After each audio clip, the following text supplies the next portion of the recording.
Good evening, everybody, and welcome to the fourth event in our Northern Crime Syndicate mini-series. Tonight we have the wonderful Chris McGeorge with us, who is actually one of my favourite authors, and I don't think I've told him that yet. No. Yeah, so there you go, Chris. So, all the way through the presentation, if you can please keep your camera switched off and also turn your mic off, that would be great. And we have Tom on tech support this evening. And if you have any problems, if you just want to pop it in the chat facility, you can sort that out. Also, if you have any questions you want to ask Chris, if you can just pop those in the chat facility and I can ask those at the end for you.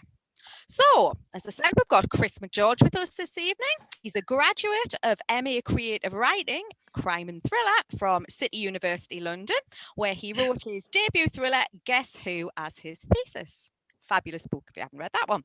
He told stories from an early age, writing and drawing comics and then scripts and finally novels. He loves golden age crime and gets incredibly excited about anything a little bit out of the ordinary.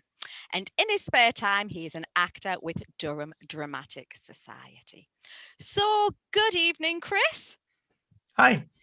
So lots of questions for you. So we're going to start a little bit about you getting published. So can you tell me how you received your first publication deal? Yeah, absolutely. As Pauline said, I did the MA at City University London for creative writing and brackets crime thriller. So through that, I had to write a full novel, full manuscript. And, you know, it was mainly, through the course, it was mainly just to get those skills of writing long form writing, I think, and that's what attracted me to the course. But then obviously as well, there was the idea that you could go ahead with that book and, approach agents and potentially get it published. So Guess Who, or it was called Dead Room back then, was my novel. And I worked on it for pretty much the entire 2 years. Guess Who was sort of the amalgamation of two small assignments, sort of mashed together. My first week's assignment was to do a short story, and I did it about a washed up detective who'd solved a murder of a hanging body and was getting his sort of story dramatized. And then week two's assignment was a murder on the London Eye, and I kind of mashed them together, and it went all through the kind of creative process and kind of became Guess Who at the end of it. So at the end of the 2 years, I had been approaching agents with this idea, sending off stuff, your first 3 chapters, that kind of stuff. Not really getting anywhere because you end up on this thing writers like to call like a slush pile sometimes, and agents get sent so much that they don't always see it. But what City University did is sort of make this, I've got it here, this anthology of everyone's chapter 1. And they sent this off to every agency in London. And from this, my chapter 1, very old chapter 1 is in there. Through this, Hannah Shepherd at DHH agency contacted me. I thought it was just going to be a little chat. And at the end of the chat, she was like, yeah, I'd be happy to represent you. And that was that, really. Soon after that, I got called for a meeting at Orion, um, and Orion kind of wooed me with a video presentation. If anyone's read Guess Who, you know a man appears on the TV screen in a horse mask. They did that to me to try and woo me. Obviously, it worked, and here I am, 3 books later. I'm very happy with it. So that's kind of a potted history, I think. That's great. I love the fact that they did the man in the horse mask and things for you. Yeah. I've never heard any of them do anything like I that know, before. yes, yeah. Brilliant. So is there anything that surprised you about the world of publishing? I think it's weird. The world of publishing it goes through a lot of stages, and we're in a very different stage right now, with pandemic and kind of books were slowing down and now they're speeding up again. And it's this, I think the thing that surprised me about the world of publishing is just how much it can go through these sort of changes. And probably how sometimes things can go very slow, but sometimes things can go like lightning fast as well. So it does kind of keep you on your toes quite a lot. Sounds like it. Does your agent and editor have much input into your final drafts? Okay, so with Guess Who, my agent did, because that was kind of my calling card, really. That was what she was approaching, well, in this case, Orion with. But from then on, it kind of switches to my editor in Orion, and she does have a lot of input. And we work together to kind of get the best out of the story, really. Have you had the same editor since you started then, Chris? Or if the change? Yes. Yeah, no, she's always been Francesca. She's always been my editor thus far. That really helps to have that continuity as well. Yeah, definitely. Yeah. So did publishing your first book, did that have an impact on your process of writing at all? I think definitely, because you can kind of, with your first book, you can kind of set your own schedule. You can set your own kind of pace of how you want to put it out and put it on the paper. I mean, but when you're kind of on the kind of publishing sort of treadmill, as to say, and you have a contract, you do have deadlines, you do need to at least try to meet them. You do need to do certain things by certain times. So I think there definitely was, I mean, it's like with any job, really. It's like, you've got this job now, you have to step up and do it. You can't kind of, roll out of bed and, only put a certain number of words down. Occasionally, sometimes you need to meet certain criteria, if you will. So in terms of writing, how long does it take you to write a book? And are you contracted to write 1 a year, 2 a year? How does that work?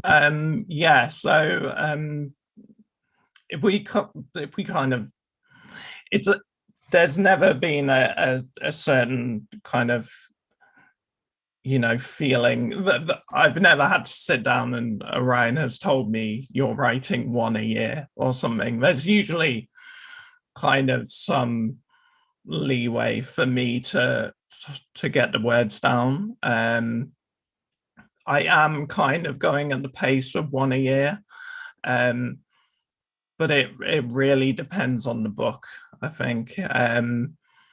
Inside Out took maybe a year and a half whereas book 4, which is 1:30 tomorrow, which I just revealed the cover today, is, that took 48 days to write draft 1, and I'm already in copy edits since like June, I think I started it. So again, it changes a lot.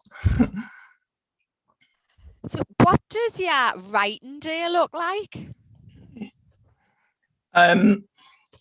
It's changed. It very much it changes with the book as well. I don't know why. I don't know how these things work. If you've come to this for any kind of answers, I don't really have them.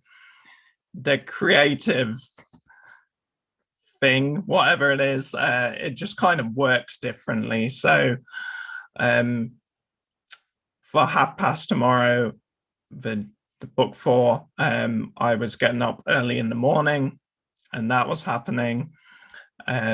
I was, writing for maybe 2-3 hours, taking my partner to work, then writing for another 2 hours maybe.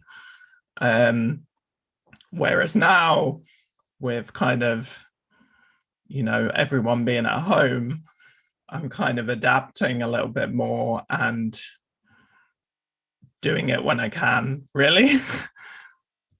When the dogs allow me to, basically.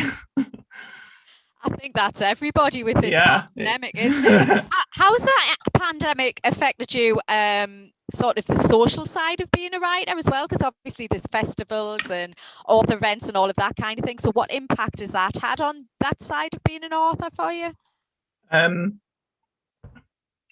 Yeah, it's just very odd because on one hand,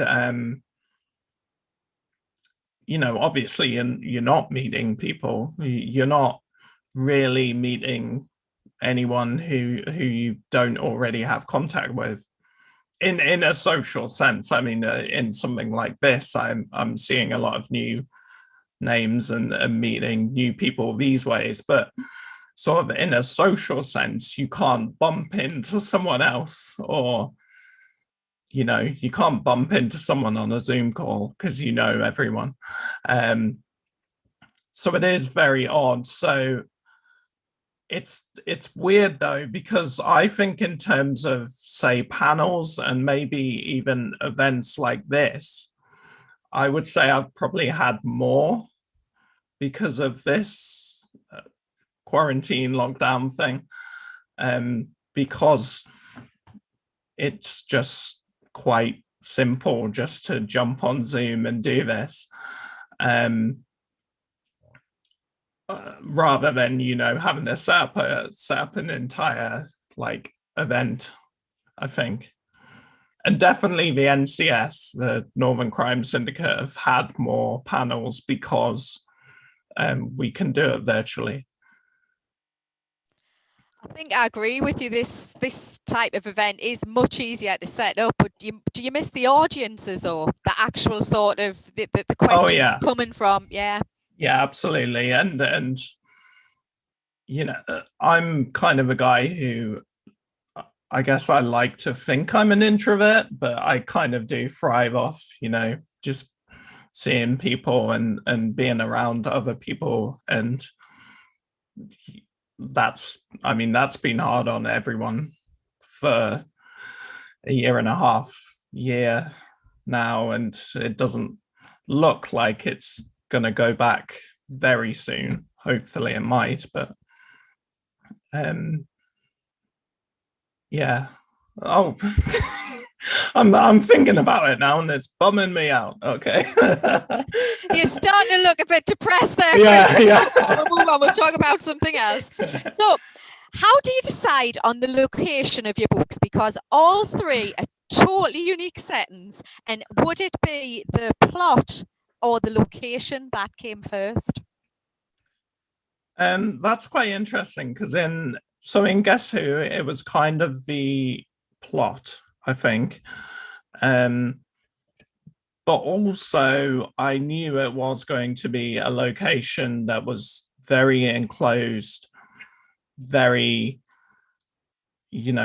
trapped off. But I also wanted a location that everyone instantly kind of could relate to. So a hotel room kind of came very naturally to that. Because when you say hotel room, you kind of instantly have that idea in your head. And I knew it was going to be such a fast-paced book that I didn't want to bog it down with description. With Now You See Me, that was definitely location, Stand Edge Canal Tunnel. I saw it on Great Canal Journeys with Timothy Spall and Prunella Scales, and just instantly that it was away. The idea was away. So that's 100% location, that one. And Inside Out was kind of an amalgamation of the two. I knew I was kind of coming to the end of what I wanted to do with this kind of locked room thing. So it was really the culmination to put it in a prison, I think. It is. I've loved all three of your books, and all for different reasons. But thinking about your three books that you've got published at the moment, what was the hardest scene to write out of any of them? Ooh. I think the hardest, probably the correct answer to that would be the hardest scene is probably not in the books. It's probably been cut. I think in terms of hard scenes, for me, the harder scenes are the kind of lower action ones, the kind of ones where I know I need them in, but they're kind of just bridge scenes. They're kind of scenes that are only there to get some kind of sort of information across. And it was probably some of the flashbacks in Guess Who, I think. Although I did kind of have fun with the dynamic of two little kids going around solving murders. That was kind of, I kind of warmed to that in the end. So yeah, it's the scenes which are totally necessary, but they're not sort of ultra high emotion. There's not a big climactic thing going on, I think. So on the flip side of that, really, what has been your favourite scene to write? I think my favourite scenes are always the endings. I always have a very clear idea of the ending. I'm not a planner, but I do kind of know where it's going to end up. And I mean, it's very hard to talk about without just ruining everything. Because what I'm about to say would ruin all three books. But it's probably the climactic scene in Inside Out, which me and Pauline were kind of talking about this a little beforehand, where kind of the big final event happens, and it's not necessarily what you would think happens in sort of one of these books, and even in my two previous ones, where the protagonist has to make a choice. I can't really say anything else. You can't because you give it away. But if anyone hasn't read the book, you need to. It's absolutely brilliant. Just finished it, couldn't put it down. Marvelous. So obviously, Chris, you write locked room mysteries. How did you come into that sort of niche as opposed to every other kind of crime book there is out there? Because it is quite a specialized niche. Yeah. So I did have a background in film and television. I did an undergraduate at University of Cumbria in film and television production. And kind of from there, with kind of a background in that, I grew kind of an admiration for films and TV with limited casts and limited number of sets. These in the kind of industry, they're called bottle episodes. They're mainly done to save money, where all the characters are put in one location and that's it for the entire episode or even the entire film. Something like 12 Angry Men, some TV episodes like Chinese Restaurant, Seinfeld, Fly, Breaking Bad. These are all episodes and films in one place. And those limitations are kind of what got me kind of interested, because they can still tell kind of a complete story just in this one place. And someone actually, I think it was a comment somewhere or a review on mine, on one of my books, and they said they're not actually what you think of as a locked room mystery nowadays. Is not actually a locked room mystery, because a locked room mystery is there's a dead body in a locked room. How's that possible? You know, these kind of things are more like closed circuit mysteries, and I thought that was really a good, a good term for it, I think. So, are you influenced by any other writers? Well, definitely Agatha Christie, Arthur Conan Doyle, kind of, the classics, really. And I think, I don't know if I'm going ahead on the questions you sent, but I think you can kind of get influenced by everyone you read, really. Definitely there's plenty of contemporary writers who are doing this kind of closed locked room, closed circuit. Lucy Foley, Hannah Jameson, but also the kind of action adventure as well, the kind of fast pace mysteries that I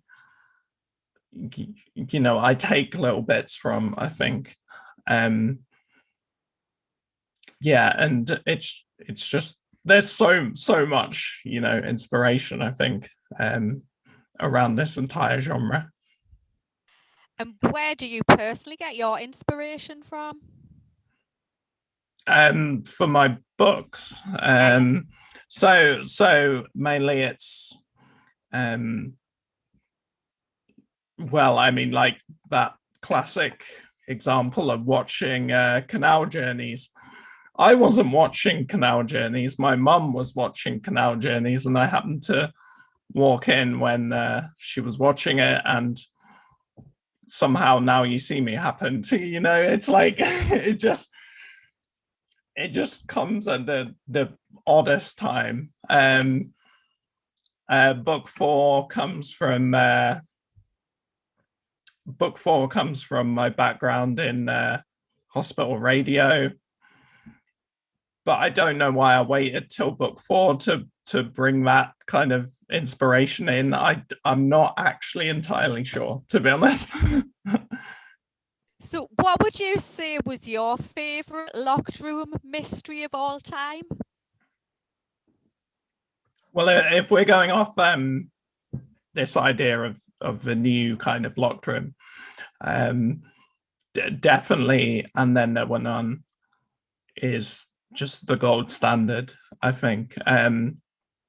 Agatha Christie, of course.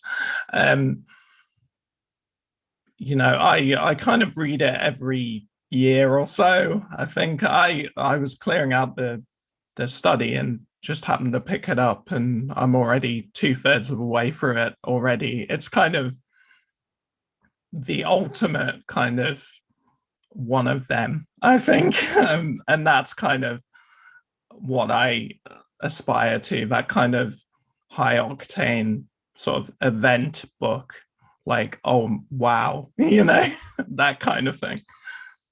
I couldn't agree with you. I'm sitting here nodding my head Yeah. when you talk, going, yeah, love it. Pick it up every couple of years as well. Absolutely brilliant. So I'm going to talk a little bit now about Inside Out. So can you tell our audience a little bit about the book and maybe give us a little reading? Yeah, absolutely. So Inside Out revolves around a very young woman called Cara Lockhart, who we don't know why originally, but she's just been transferred prisons to a new prison called Northern. We don't know her crime originally, but it seems like it's very horrific. But she is adamant still that she did not commit this crime. And we pick up the story about, is it 90 days in? It's been a while. I believe it's 90 days in, where it happens that her cellmate has been murdered in a locked room with only Cara inside. And it's been entirely sealed. There's no way anyone else could have been in there except Cara, but Cara knows she did not do it. So I could read the prologue for you if you wanted, or that'd be great. Yeah. Okay, so this is the prologue of Inside Out. A ringing, loud, too early for the alarm. Must be his phone. He opened his eyes and reached over in the dark. At 12:44. Couldn't be real, but he had to check. He got up, got dressed, turned the window on for a moment. There was an avalanche outside. Lovely. He turned it off again. He left his bedroom, slipping his cuff on as he went down the corridor into the control room. Continental was at the desk, watching all the monitors, a half-drunk cup of coffee forgotten next to her. Harper, Continental said as he leant on the desk. She sounded worried. One of the cuffs just went off. No life signs. Which one? Harper said. FE773 Bernard. That's Lockhart's cell. You got AV on it? Continental didn't even need to press any buttons. She already had it up on the screen. An overhead of a cell, 2 beds with 2 women sleeping. Then the cameras went to static. AV is lost for 12.3 seconds, Continental said. And then a sound, loud, like a roar ripping through the static. Gone as soon as it hit his ears. And the camera clicked back on. One of the women was still sleeping as before. The other was draped over the bed, head falling to the floor. Some kind of substance was flowing from her forehead. Harper was glad the camera was black and white. What? He couldn't say anything. Oh, what happened? That sound, Continental said. I heard it. Not on the cameras. I actually heard it. From 2 floors away, I think it was a gunshot. You checked the records on the door? No one went in or out. No prisoner, no guard. Lock wasn't disengaged. Records are 100%. No one can change them. 100%. 100%. Harper picked up Continental's coffee without asking and downed the rest of the contents. Wake him up. Tell them to suit up. 12:44. He started out of the room. Who am I waking up? Harper paused. All of them. 10 minutes later, they were all at the lifts, all in their armor, all carrying their service weapons. They got in the lift, went down 2 floors. Harper paused them all at the entrance to the unit. This is the first time we've dealt with something like this. Croats has signed off on weapon usage, but no one is firing unless absolutely necessary. Let's not be trigger happy. Don't need to tell me twice, Chief. Anderson smiled, pumping his shotgun. Why the hell are they giving him a shotgun? At least the others appeared more apprehensive. Okay, Harper said. Me and Abrams take point, Truckforth, and Anderson take the rear. They went through the double doors into the unit and down into the pit. Prisoners were waking up, shouting questions through their cell doors. They ignored them, got to the cell they were here for. Harper took a long breath, nodded to Abrams and the others behind him, then held up his cuff. The light on it went green, and so did the light above the cell door. They rushed into the dark. Abrams had a torch, and she found Lockhart's face. The young woman was still asleep, or doing a damn good job at pretending. And then the torch went down to the puddle of blood on the floor, and then to Bernard's face. A hole in the middle of her head. Her eyes open forever. Jesus, Harper said. Then the lights clicked on, and they all saw.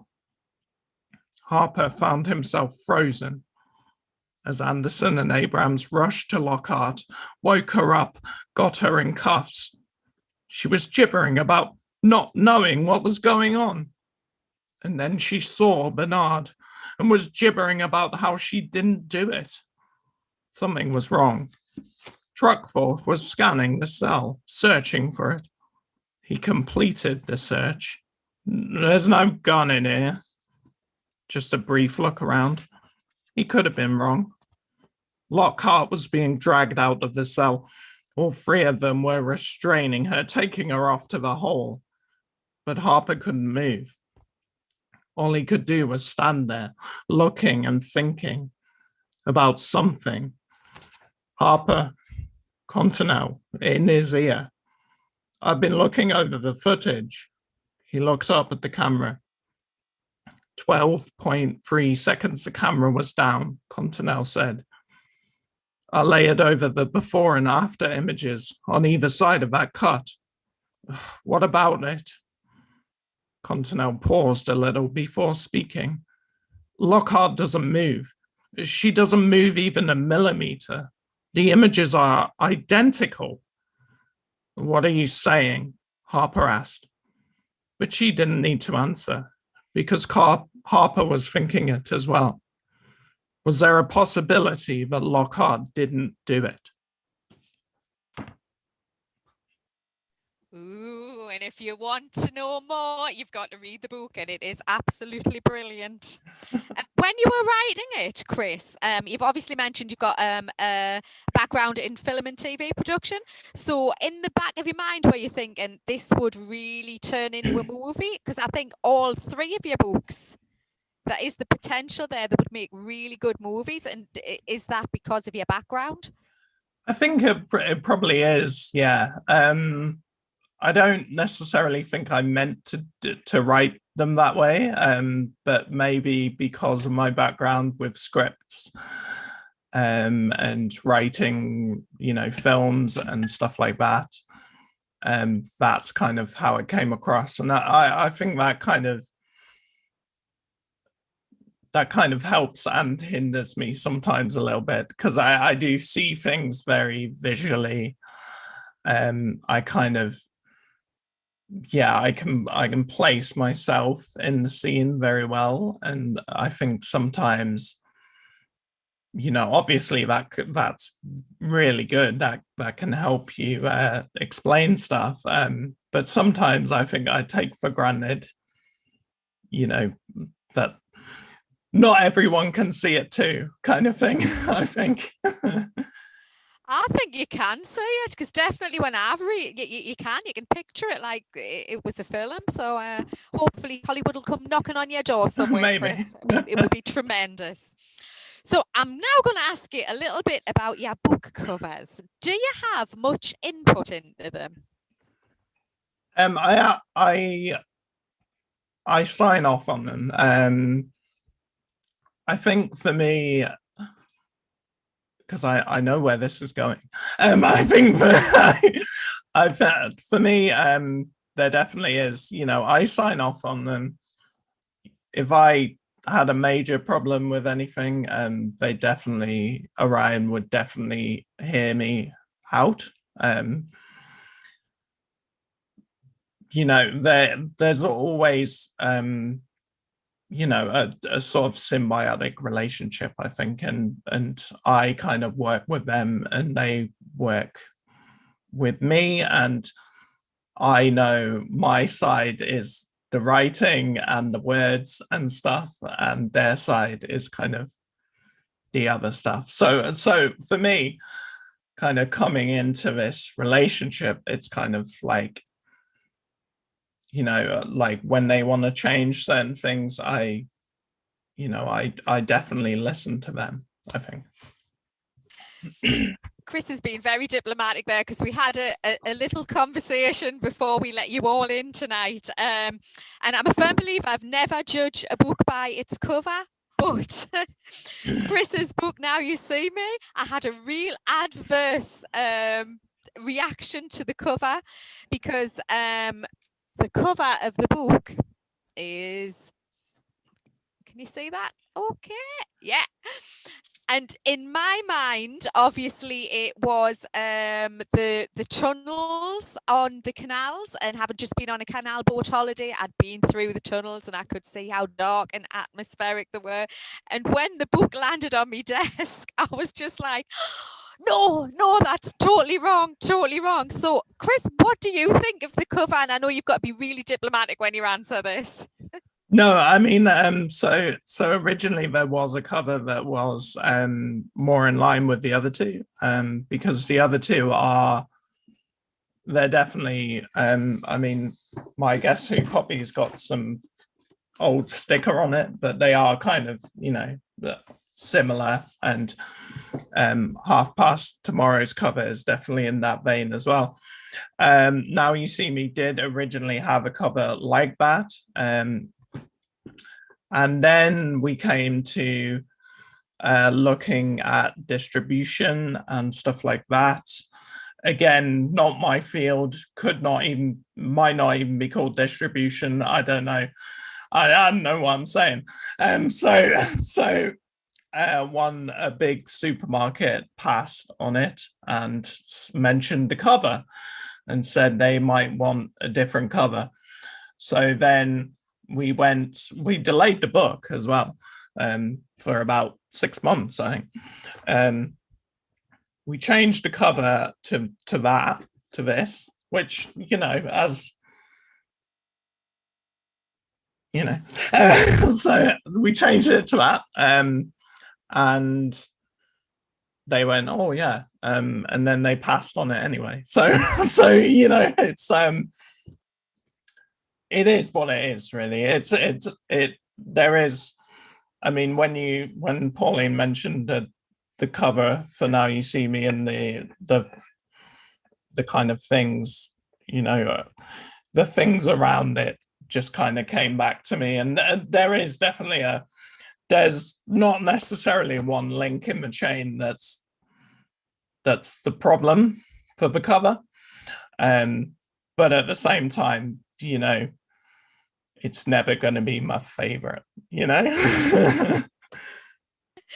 It's definitely not my favourite cover, but I think Now You See Me was my favourite of your books. They're all I really know good, but that's I yeah. think that's brilliant. So again, don't judge a book by cover. It's fabulous, and if you haven't read it, you really do need to read it. I thoroughly enjoyed it. So, how do you feel when you walk into a bookshop and you see your books? Not that you can walk into a bookshop at the moment, but and you actually see your books on the shelves. I feel the feeling has definitely kind of dulled. Originally, it was, oh wow, I think a lot of writers have that as kind of their finish line. Sort of in a sense, they have that as their dream, to go into a bookshop and see their book. But kind of when you get to this stage, you see the entire kind of job, a career, as sort of, this treadmill that I talked about earlier. There's always more to do. There's always more. There's always the next thing. But I still did have those, kind of special moments where I did walk in and see Guess Who in shops.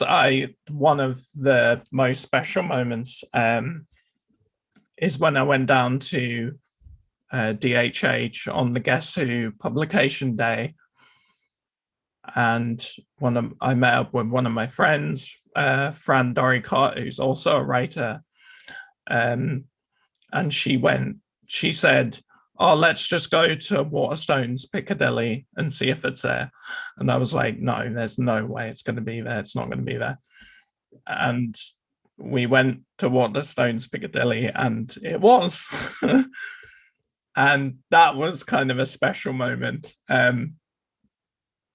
But nowadays it's more like, oh, okay, it's there. Why is it not a little bit further up? Why is it not on this table instead? A bit closer to the tills, No, it's like everything's a business, is what I'm saying. Oh dear me. So what was it like when you won the W.H. Smith Something Good Read Award? Was that a special moment? How did that come about? And was there a big award ceremony?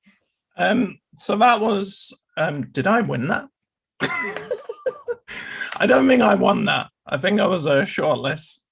I think I was on the shortlist. That was great because, again,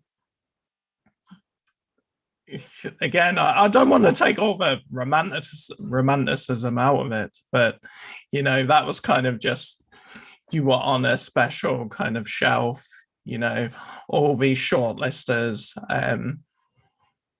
who I was with. I can't remember who I was with, but some great reads as well. And it was just, it was really nice to kind of get that for my first book as well, to be like, okay, because getting a book published, isn't necessarily the end of that race that I was talking about. There's always more and more, but kind of getting that recognition was great to keep me going into more and more books, I think. Sorry about that, Chris. I would have given you the award, obviously, if I was on.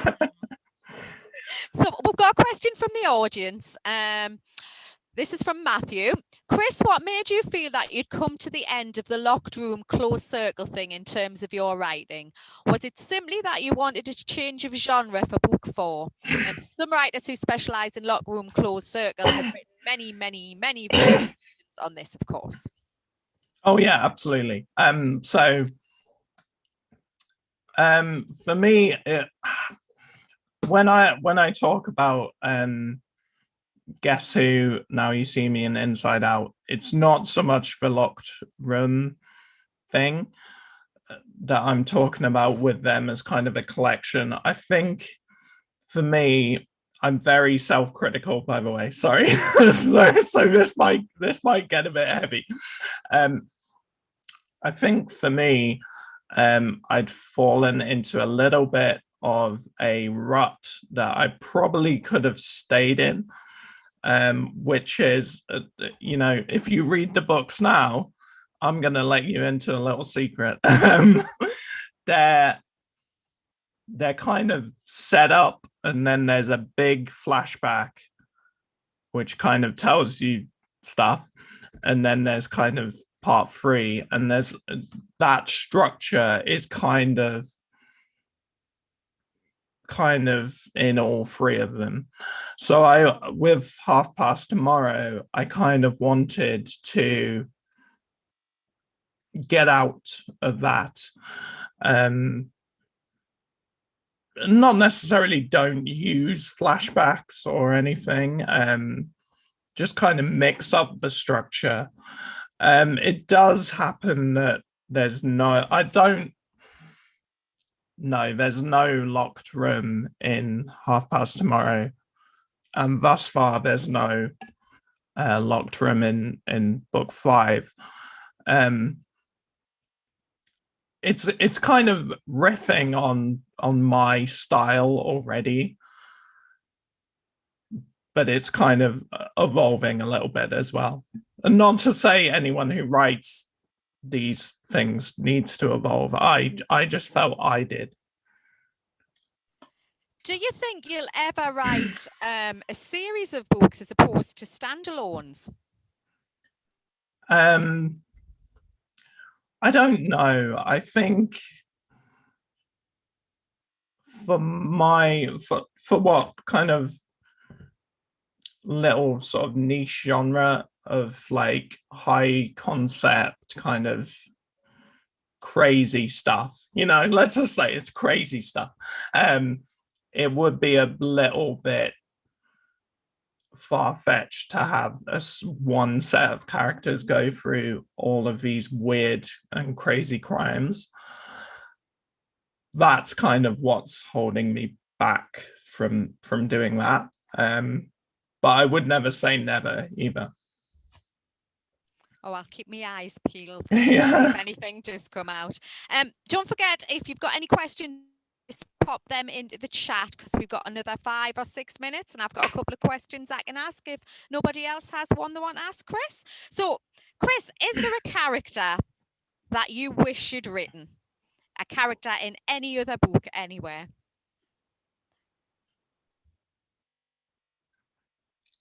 There's there's so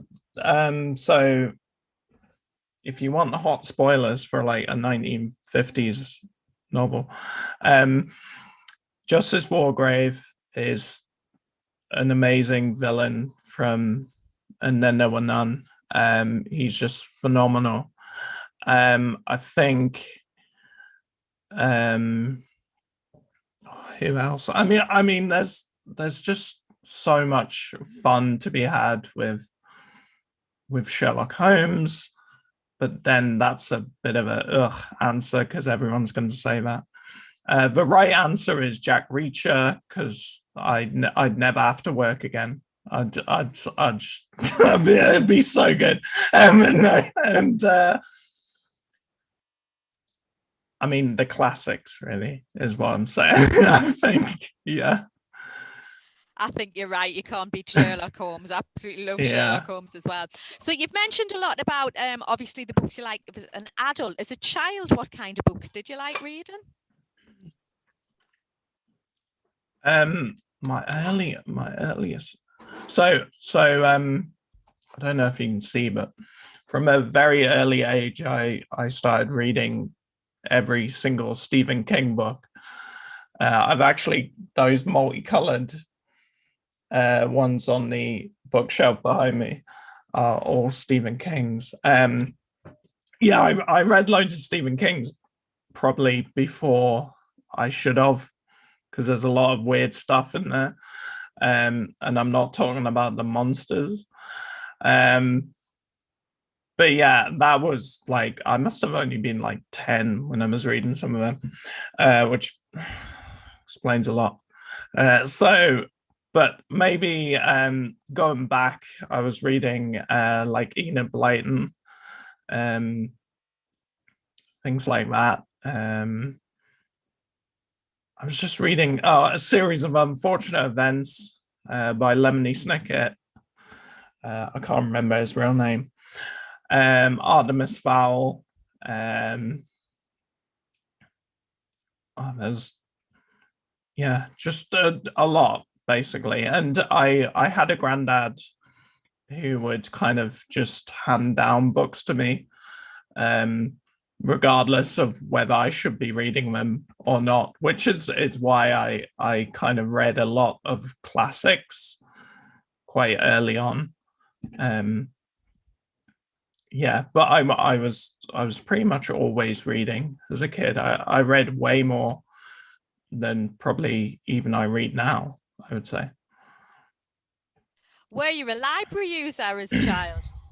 Yes. Good answer. So my grandma and granddad used to take me to the library, and I used to once a week after school, and I used to get out like 4 books and have read them all by the next week, where I could get 4 more out. It was great. Yeah. Great. That's what I like to hear. So, Yeah. Chris, I've got one final question for you before we finish tonight. What one thing would you give up to become a better writer?